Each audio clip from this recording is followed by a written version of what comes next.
I get to lead a team of fantastic and brilliant concept artists, and our role is to create the characters that you see in the game. That's everything from the main hero cast you see to the creatures, the gods, and monsters that you come across. The hope is that we get something that feels unique and stands up to the history and the legacy of what the God of War franchise has always done. I feel like from the first games, that was a similar approach that they were doing, and that's not always easy.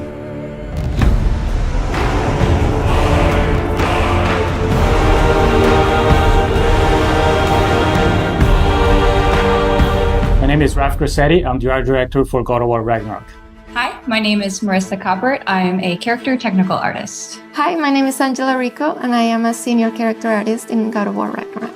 Hi, I'm Della Longfish, and I am the lead of the character concept team at Santa Monica Studio. Come in. What in all yarns be the happened to him? As a character technical artist here at SMS, I rig most of the characters and props that you see throughout the world. As character artists, our job is to create 3D assets based on the beautiful concept art provided to us.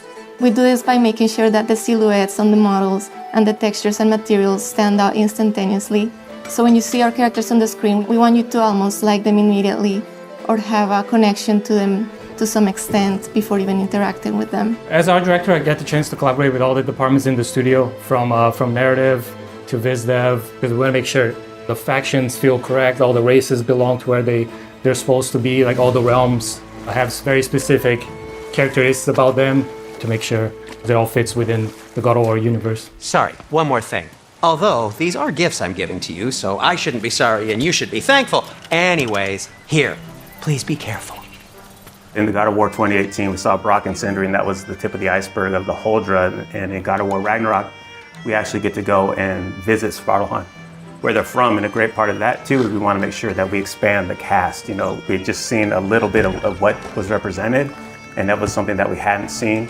Svartalfheim is a beautiful place. There's a lot of different biomes. You go from wetlands to mountain springs, and took a lot of inspiration from hot springs, from the minerals that you find, a lot of colorful minerals, a lot of resources. So the dwarves being the races that they are, we knew we wanted to play on that as well. So you see their influence on Svartalfheim on every corner. It's a realm where you're going to find a lot of water environments. There's quarries. It's a very industrial city. It's very organized, and you can see all the dwarves putting all the work into creating this great city where they live in. Knowing that they're blacksmiths, that was kind of reflected within their clothing. And you see that within the houses and every inch. We want to make sure that both the environments and characters had a cohesiveness that felt like every inch of it felt like it went together and was designed specifically by them. And again, that's something that we haven't seen in some of the other realms and is unique to these characters and their location. And the hope, it all goes together and creates a feeling within a realm that you're excited to see, feels unique, and really creates that sense of wonder where you want to go back.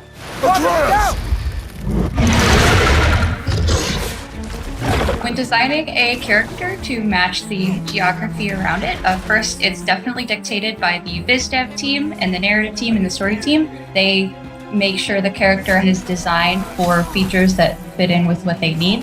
When designing the Grims, we took a lot of inspiration from the environment. So we took a lot of inspiration from lizards, creatures that kind of belong to that environment. They have those big claws. There's small critters to the big ones, and really building up that race, making sure they kind of belong and that realm felt lived in and that ecosystem felt like very diverse. Making sure that it feels natural and believable is a big part that goes into the design elements. So our artist, Stephen Oakley, pulled a lot from the environment concepts that Luke Berliner and his team were doing and put a lot of those into actually the skin texture, even the bulk and volumes that you see in the characters. So it really does feel like not only do they belong in there, but you're able to see them and they stand out for the combat experiences with the character. Character design is all about storytelling. In the example of Durling, his design was really tailored to convey his own personality. He's a bookkeeper from Svartalfheim, and because his job demands, he's very organized, he's very rigid, and he's a very play-by-the-rules kind of guy. But then in contrast, you have his friend. So when you see Durling connect with his pet, we see that he's not all just this rigid librarian guy, but that he's got a softer side to him. I do believe that we're all storytellers, no matter what we do, even in the tech side of things. I mean, we work to make these characters that then tell a story, and we can also kind of put those features and traits on our rigs. The prophecies say Fimbulwinter leads to Ragnarok. War is coming. Svartalfheim, the dwarves, working with different races from different realms, so definitely seeing Ragnarok and the impact of that into the realm, it puts them into this position that's very interesting to see which side they take and things that they're building. So as you go through the level, you find out a lot more about this race and the political situation that is happening while Ragnarok and Fimbulwinter is taking place. Hey, dwarves!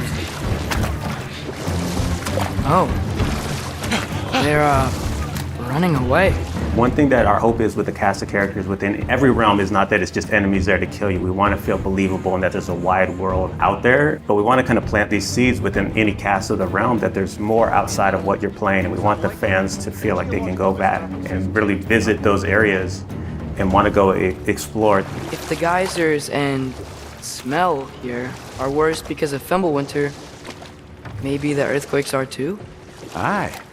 Going into Svartalfheim, I'm really excited for players to experience all the new races that lived in that realm, how they play. They play very different from anything we had before. There's wildlife, it's something that kind of goes unnoticed, but we took a lot of effort to make the realm feel believable.